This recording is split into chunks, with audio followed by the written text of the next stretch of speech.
Elizabeth passed the chief of the night in her sister's room, and in the morning had the pleasure of being able to send a tolerable answer to the inquiries which she very early received from Mr. Bingley by a housemaid, and some time afterwards from the two elegant ladies who waited on his sisters. In spite of this amendment, however, she requested to have a note sent to Longbourn, desiring her mother to visit Jane and form her own judgment of her situation. The note was immediately dispatched, and its contents as quickly complied with. Mrs. Bennet, accompanied by her two youngest girls, reached Netherfield soon after the family breakfast. Had she found Jane in any apparent danger, Mrs. Bennet would have been very miserable, but being satisfied on seeing her that her illness was not alarming, she had no wish of her recovering immediately, as her restoration to health would probably remove her from Netherfield. She would not listen, therefore, to her daughter's proposal of being carried home, neither did the apothecary, who arrived about the same time, think it at all advisable. After sitting a little while with Jane, on Miss Bingley's appearance and invitation, the mother and three daughters all attended her into the breakfast parlour. Bingley met them with hopes that Mrs. Bennet had not found Miss Bennet worse than she expected. "Indeed I have, sir," was her answer. "She is a great deal too ill to be moved. Mr. Jones says we must not think of moving her. We must trespass a little longer on your kindness." "Removed," cried Bingley. "It must not be thought of. My sister, I am sure, will not hear of her removal." "You may depend upon it, madam," said Miss Bingley, with cold civility, "that Miss Bennet will receive every possible attention while she remains with us." Mrs. Bennet was profuse in her acknowledgments. "I am sure," she added, "if it was not for such good friends I do not know what would become of her, for she is very ill indeed, and suffers a vast deal, though with the greatest patience in the world, which is always the way with her, for she has, without exception, the sweetest temper I have ever met with. I often tell my other girls they are nothing to her. You have a sweet room here, Mr. Bingley, and a charming prospect over the gravel walk. I do not know a place in the country that is equal to Netherfield. You will not think of quitting it in a hurry, I hope, though you have but a short lease."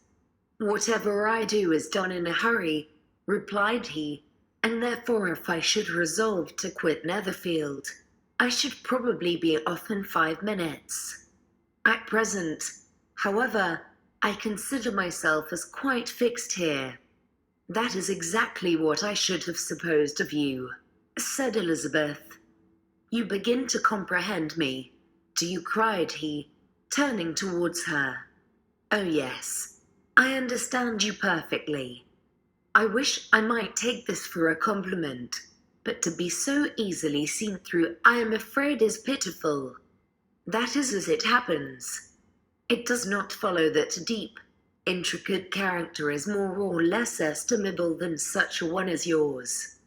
"Lizzie," cried her mother, "remember where you are, and do not run on in the wild manner that you are suffered to do at home. I did not know before," continued Bingley immediately, "that you were a studier of character. It must be an amusing study." "Yes, but intricate characters are the most amusing. They have at least that advantage. The country," said Darcy, "can in general supply but a few subjects for such a study. In a country neighborhood you move in a very confined and unvarying society, but people themselves alter so much that there is something new to be observed in them forever." "Yes, indeed," cried Mrs. Bennet, offended by his manner of mentioning a country neighborhood. I assure you there is quite as much of that going on in the country as in town. Everybody was surprised, and Darcy, after looking at her for a moment, turned silently away. Mrs. Bennet, who fancied she had gained a complete victory over him, continued her triumph. I cannot see that London has any great advantage over the country, for my part, except the shops and public places. The country is a vast deal pleasanter, is it not, Mr. Bingley? When I am in the country, he replied, I never wish to leave it, and when I am in town it is pretty much the same. They have each their advantages, and I can be equally happy in either. Aye, that is because you have the right disposition. But that gentleman, looking at Darcy, seemed to think the country was nothing at all. Indeed, mamma, you are mistaken, said Elizabeth, blushing for her mother. You quite mistook Mr. Darcy. He only meant that there was not such a variety of people to be met with in the country as in the town, which you must acknowledge to be true. Certainly, my dear, nobody said there were, but as to not meeting with many people in this neighbourhood, I believe there are few neighbourhoods larger. I know we dine with 24 families. Nothing but concern for Elizabeth could enable Bingley to keep his countenance. His sister was less delicate, and directed her eyes towards Mr. Darcy with a very expressive smile. Elizabeth, for the sake of saying something that might turn her mother's thoughts, now asked her if Charlotte Lucas had been at Longbourn since her coming away. Yes, she called yesterday with her father. What an agreeable man Sir William is, Mr. Bingley, is not he? So much the man of fashion. So genteel and easy. He has always something to say to everybody. That is my idea of good breeding, and those persons who fancy themselves very important and never open their mouths quite mistake the matter. Did Charlotte dine with you? No? She would go home. I fancy she was wanted about the mince pies. For my part, Mr. Bingley, I always keep servants that can do their own work. My daughters are brought up very differently. But everybody is to judge for themselves, and the Lucases are a very good sort of girls, I assure you. It is a pity they are not handsome. Not that I think Charlotte so very plain, but then she is our particular friend. She seems a very pleasant young woman. Oh dear, yes, but you must own she is very plain. Lady Lucas herself has often said so, and envied me Jane's beauty. I do not like to boast of my own child, but to be sure, Jane, one does not often see anybody better looking. It is what everybody says. I do not trust my own partiality. When she was only 15, there was a man at my brother Gardiner's in town so much in love with her that my sister-in-law was sure he would make her an offer before we came away. But, however, he did not. Perhaps he thought her too young. However, he wrote some verses on her, and very pretty they were.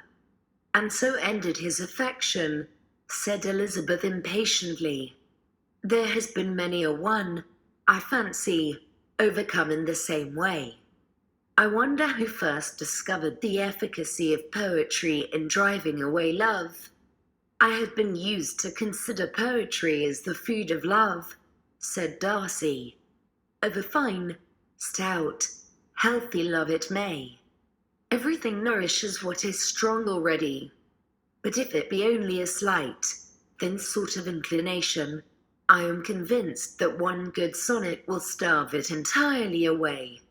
Darcy only smiled, and the general pause which ensued made Elizabeth tremble lest her mother should be exposing herself again.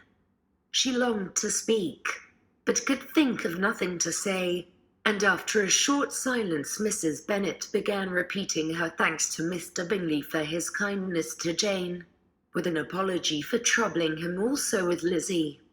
Mr. Bingley was unaffectedly civil in his answer, and forced his younger sister to be civil also, and say what the occasion required.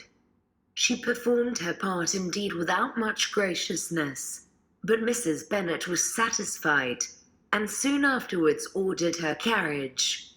Upon this signal, the youngest of her daughters put herself forward. The two girls had been whispering to each other during the whole visit, and the result of it was that the youngest should tax Mr. Bingley with having promised on his first coming into the country to give a ball at Netherfield. Lydia was a stout, well-grown girl of 15, with a fine complexion and good-humoured countenance, a favourite with her mother, whose affection had brought her into public at an early age.